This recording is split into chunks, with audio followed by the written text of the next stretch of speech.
Bien, estamos de vuelta con nuestro distinguido invitado de esta noche, el arquitecto Omar Rancière, quien es decano de la Facultad de Arquitectura y Arte de la Universidad Nacional Pedro Enrique Ureña, UNPU. Bueno, entonces, las cosas que se han hecho mal en la ciudad de Santo Domingo no tienen remedio. Desde el punto de vista de la arquitectura, ¿no? Del diseño de la ciudad, no tiene remedio, obviamente. Hay cosas que se pueden remediar. Hay temas que son reversibles, hay otros que no son reversibles. El tema del tránsito, por ejemplo, que parece irreversible, es un tema que con una buena política se puede lograr mejorar sustancialmente. El hecho de que Entonces es reversible. Se estén desarrollando transporte colectivo de alta calidad es un No, y el metro, el teleférico pero ayuda. no se están aprovechando esas condiciones de nueva propuesta de transporte para hacer ciudad, para organizar la ciudad.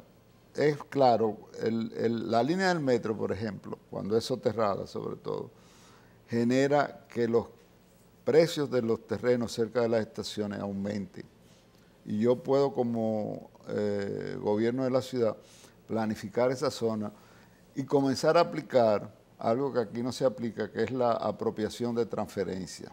Si tú tienes un solar cerca de una estación de metro que aumenta 20% su valor, el ayuntamiento puede decir que de ese 20% tú tienes que darle al ayuntamiento un 10%. Como una ley de cuota aparte, por ejemplo. Como una ley de cuota aparte.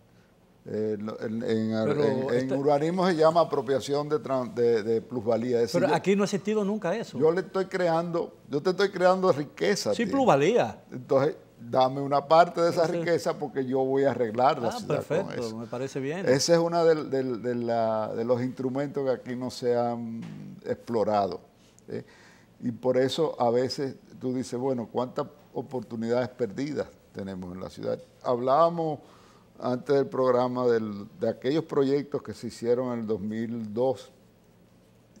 Era síndico en ese momento Johnny Ventura. Y se plantearon 28 proyectos necesarios en la ciudad, que nunca se implementaron. Porque, incluso se editó un libro, ¿no? Sí, se hizo un libro. Y se hizo con asistencia internacional, tengo entendido. Sí, se hizo con asistencia de un grupo que estaba trabajando con las ciudades europeas y las ciudades americanas del 2000. ¿Y qué se perseguía con ese proyecto? Lo que se pretendía era abordar la ciudad con una estrategia nueva. La ciudad a veces, y hemos tenido esa experiencia, se planifica y no se hace nada. La idea era identificar problemas y en vez de hacer una planificación, proponer proyectos que resuelvan problemas de planificación. Por ejemplo, aquella vez se plantearon... Por área, ¿no? Por área. Por área. Por ejemplo, esa vez se plantearon, y hay 3 proyectos muy buenos, para hacer estaciones de transferencia interurbana. Sí, uno de los problemas que se genera en el tránsito de la ciudad de Santo Domingo es que las unidades interurbanas llegan hasta el centro de la ciudad. Te va a encontrar en el parque, ahí en la Duarte, en cualquier sitio, una estación interurbana. Y la idea es que eso se quedara en la periferia, que no entrara a la ciudad y que de ahí el que venga de San Juan coja un autobús que lo lleve entonces al centro. Entonces yo reduzco la cantidad de vehículos dentro de la ciudad. Y eso se planteó en ese momento. Se plantearon centros de transferencia de mercado. Se plantearon zonas, plazas relacionadas con servicios de parqueo. Se plantearon una cantidad de proyectos. Pero tengo entendido que en lo que tiene que ver con la ciudad colonial, se están planteando la posibilidad de construir dentro de la zona algunos parqueos, ¿no? Sí, sí. Yo creo que... ¿Y están localizados ya, identificados los lugares? Hay algunas propuestas que hablan de parqueo, por ejemplo, debajo de la Plaza España, aprovechar el parqueo y ampliarlo. Pero eso sería soterrado. Aprovechar el parqueo y ampliar lo que hay al lado de Casa de Teatro, por ejemplo. Que está en muy malas condiciones. Sí. pero eso es una zona que ya se está usando como parqueo, que se puede ampliar. Ahora, el problema es que sería inapropiado, por ejemplo, romper el esquema de la ciudad, es decir, construir edificaciones que estén por encima de las edificaciones existentes sería un acto de barbarie, diría yo. Sí, sí. Ahora un mismo, acto de barbarie arquitectónica. Totalmente de acuerdo. Pero es un asunto de diseño finalmente. Y ahora mismo se está tomando una decisión justamente de bajarle los parqueos que se estaban proponiendo sobre la superficie a un edificio de parqueo que se está construyendo ahí en la Tarazana. Se va a dejar la superficie como plaza y se va a utilizar solamente los 2 niveles soterrados. Yo creo que en la ciudad colonial hay un proceso interesante. Por primera vez después de mucho tiempo, desde la época de Balaguer, era el que le interesaba a la ciudad colonial, se está invirtiendo para mejorar las condiciones de la ciudad colonial. Ahora, hay algunos puntos que son problemáticos y son críticos. Por ejemplo, el tema de que hay una gentrificación. La gentrificación es un desplazamiento de población pobre por población rica.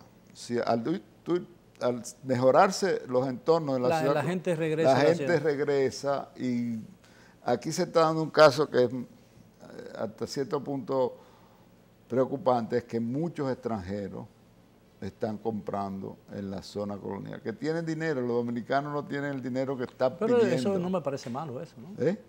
¿Le parece malo eso? No, no es muy saludable. Inclusive... ¿Por qué razón? Porque en Cartagena ocurre ese es un patrimonio que debe pertenecer al pueblo dominicano. Y cuando tú pasas parte del patrimonio a un extranjero, es como si tú pasaras parte de la soberanía del país. Pero no está vendiendo reliquias históricas ni nada que pertenezca al tesoro colonial dominicano. No, están vendiendo simplemente casas. Pero a fuerza de que tienen muchos recursos, a veces forzan las actuaciones en la zona colonial y hacen cosas incorrectas. Y bueno, además, eso se resuelve con regulación, ¿no? Sí, pero además pasa otra cosa. El tema de la ciudad, la vitalidad de la ciudad la dan la gente que vive en la ciudad.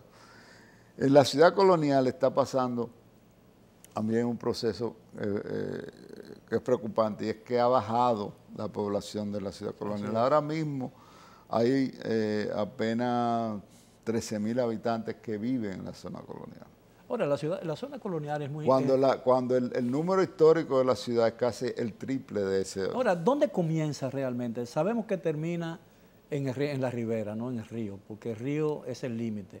Pero ¿dónde realmente comienza? Porque realmente las edificaciones que se están considerando es a partir del agosto. No, estamos hablando de 4 calles. Ese, ¿no? Es otro tema. Si hay posibilidad de hacer, y eso se va a hacer ahora supuestamente con el plan del BID, invertir recursos para nuevas viviendas en la parte norte de la ciudad colonial, San Miguel, San Lázaro, que es la parte, digamos, pobre de la ciudad colonial. Sí.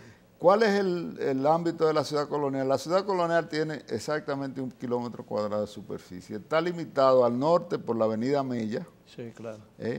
Al este por la Palo Hincado, no, la Palo Hincado no es la que pasa frente a la Puerta del Conde. ¿Qué es la Palo Hincado? Es la Palo Hincado, bueno. Sí. La Palo Hincado, la Mella al norte, el río y el mar. En la parte norte y la parte oeste está limitada y se identifica fácilmente por las murallas que se hicieron a finales del siglo XVI. Pero la ciudad colonial como tal nunca llegó a las murallas. La ciudad colonial se consolida hasta la calle Duarte por ahí, hasta un poco, inclusive un poco más de la Duarte, pero siempre hubo un vacío entre la ciudad colonial y las murallas, que se llenan al final del siglo XX. Sin embargo, en la calle, yo diría que hasta la 19 de marzo, porque todavía hay muchas casas que tienen las características de esa digamos, la avanzada la encontramos en San Lázaro, con la iglesia de San Lázaro, en en la calle que sube ahí a San Lázaro, ¿no? Y tenemos en La Sánchez todavía tenemos la iglesia del Carmen. Yo siempre he creído, arquitecto, que la ciudad colonial, o el ayuntamiento debería tener su oficina en la ciudad colonial, o debería haber una especie de mini alcaldía en la ciudad de Santo Domingo. Yo estoy totalmente de acuerdo con esa propuesta. El problema, uno de los problemas que ha tenido la ciudad colonial... En Cartagena, por ejemplo, la alcaldía está en la zona amurallada, que es la zona antigua de la ciudad. Uno de los problemas que ha tenido la ciudad colonial de Santo Domingo es que no tiene doliente. Así hay tantas instituciones trabajando en la zona que no hay doliente. Y hay un grupo de arquitectos que hemos propuesto que la declaren un distrito histórico especial con una administración que sea el doliente, que sea capaz de buscar recursos y hacer los planes para su desarrollo. Con muchas restricciones para evitar que se tergiverse, ¿no? Y esa ciudad se transforme de una manera diferente como debe transformarse. Si usted me lo permite, tenemos que hacer una última pausa. Regresamos ya con edición nocturna después de ella.